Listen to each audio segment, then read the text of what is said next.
So on September 8th, a 131-year-old statue of Confederate General Robert E. Lee was taken down in Richmond, Virginia. It was the last of four other massive Confederate statues that had lined Monument Avenue in the former capital of the Confederacy. The 21-foot tall, 12-ton statue of Lee on horseback had sat atop a granite pedestal nearly twice that tall and was one of America's largest Confederate monuments. Virginia Governor Ralph Northam, who first proposed its removal last year following the murder of George Floyd by Derek Chauvin, said the statue represents more than 400 years of history that we should not be proud of, and was a long time coming, part of the healing process so Virginia can move forward and be a welcoming state with inclusiveness and diversity. And when I heard this news, I was overcome by a wave of deep relief and joy. I felt as if my home state, Virginia, had been emancipated, as well as parts of myself. I was surprised by the intensity of my emotional reaction to this news, and I want to look more closely into why I was so moved by this event. The recent protests against police brutality and the Black Lives Matter movement had also stirred up a lot of things in me regarding my identity and history about race. And I wanted to look more closely at the conditioning I had received while growing up in Virginia. And thankfully, the Dharma has given me many techniques to do all of this with an attitude of compassion, equanimity, and non-identification, most importantly. So I grew up in Alexandria, and that's a city of about 160,000 people, 9 miles south of Washington, D.C. Alexandria was founded in 1669 on the Potomac River, and it became a major tobacco trading post.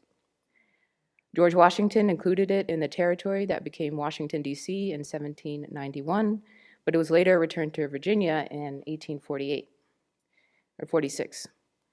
And during the 19th century, I was a bit surprised to learn that Alexandria was an important slave trading port, and at one point it was home to the largest slave trading firm in the country. Now, looking back, I grew up with signs of Confederate pride all around me. The highway that connects Washington, D.C. to Richmond turns from George Washington Parkway to Jefferson Davis Highway in Alexandria, and that's the former president of the Confederacy. And another major highway I used to drive on was Lee Highway. Only a few miles away from my home was Robert E. Lee High School, and my school took field trips to visit plantations and mansions that had been owned by rich and important people who owned slaves. I also regret that I was complicit in racism by telling racist jokes in high school. And I still regret to this day a racist remark I made to one of my best friends growing up who was African American. And I purified some of this just this morning.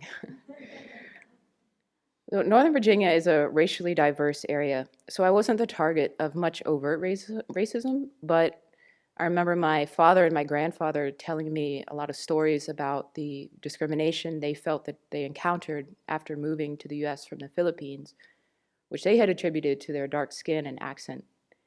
And so the message that I took away from that was that I better be on the lookout for unfair treatment as well.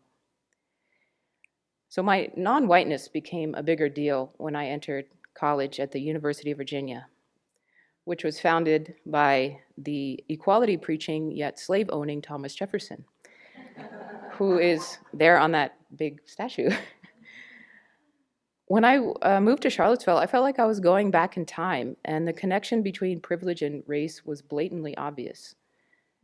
UVA is one of the top-ranked public universities in the country, and it has the prestigious reputation of being a public Ivy. There was a lot of rhetoric around diversity and inclusion, but it was very clear that within the college and the local population, there was a lot of social stratification based on race. Most of the people doing the service jobs at the college were African American. Students hung Confederate flags, wore blackface to fraternity parties, and many African American students sat at the back of the campus buses. Thomas Jefferson was idolized like a god, and no one criticized him for owning slaves. And the half-Black, half-Asian candidate who ran for student president was violently attacked by someone who told her they didn't want an N-word to be president. And even after that, people said she did it to herself in order to gain attention and support. So I became deeply, deeply, deeply resentful of the injustice and hypocrisy that I noticed in that environment. And I studied sociology so that I could find a way to end discrimination. I also felt pretty unsafe in that environment, and I felt frequently othered when people would ask me where I was from or would refer to me as brown. And feelings of being unsafe were triggered again following the Trump election in 2016 and the rise in hate groups and hate speech. So thankfully, the other day, Venerable Chodron reminded us that feeling safe is not something that other people can fully provide to us.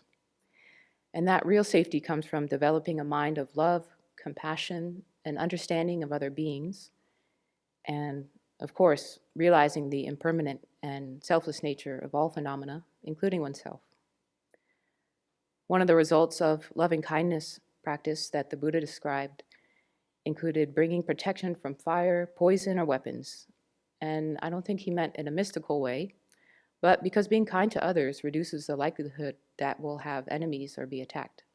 I found it extremely difficult, actually, to let go of the generalized anger and fear I've had towards society for the racism and sexism I encountered, but recently I've made some headway. The other day, we watched a documentary about the controversy surrounding the dismantling of Confederate monuments throughout some southern states. And the documentary depicted people who were so excited to reenact Civil War battles. And also, there are African Americans who are reenacting slave uprisings, and they were equally as excited to be brandishing fake weapons and pretending to murder other people. So this really helped me to realize how much suffering can come from continuing to identify with the past and the harms done to our ancestors, instead of making the decision to move on and start fresh. And I can see this in myself when I identify with past negative actions that I've done or make past harms so large and so definitive in my own personal history.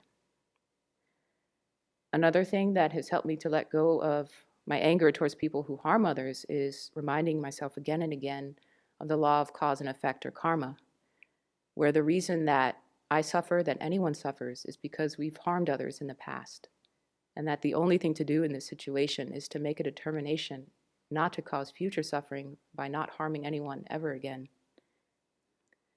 And I'm finding it so much easier to generate compassion for those I have long identified as oppressors by reflecting on how much sentient beings suffer and are at the mercy of their afflictions. No one wants to believe that their family and friends were horrible people. So it's understandable that people would rewrite history in a way that would reduce their grief and psychological pain. But of course, this is not defensible or wise. So I'm very glad for the recent upheavals in race relations in the United States, because it's given me a chance to work through the anger and alienation I've carried with me since a young adult.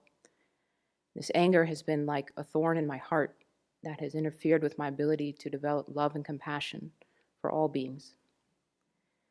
And I now know for sure that hanging on to narratives and identities that cause anger to arise are never helpful. And a big part of my spiritual practice right now is learning to let go of them.